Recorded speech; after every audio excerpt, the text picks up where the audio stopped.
ERCP అంటే endoscopic retrospective కొలాంజో ప్యాంక్రియాటోగ్రఫీ అంటారండి. So మనకి పేగులో ఫుడ్ ఎప్పుడైతే యాసిడ్ తోటి కలిపి పేగులోకి వెళ్తుందో పేగులో డైజెస్ట్ అవుతూ ఉంటుంది.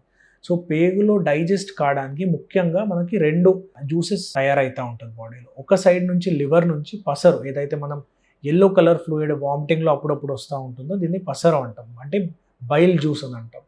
రెండోది కొమగ్రంథి నుంచి కొమగ్రంథికి సంబంధించిన జ్యూస్ అనేది తయారవుతూ ఉంటుంది. ఇవి 2 కూడా మనకి చిన్న పేగులలో ఒక చిన్న ద్వారం ద్వారా ఓపెన్ అవుతూ ఉంటుంది.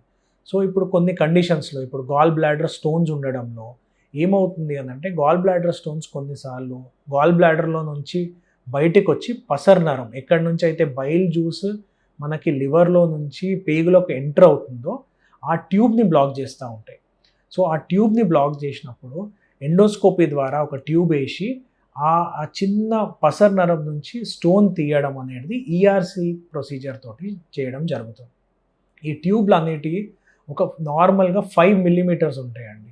సో ఈ 5 మిల్లీమీటర్ ట్యూబ్లో స్టోన్ తీసి దాంట్లో స్టెంట్ అనేది వేయడం జరుగుతుంది. మీరు తీసుకునే అదే మందులు, అదే నాణ్యమైన మందులు, కానీ సగం ధరకే.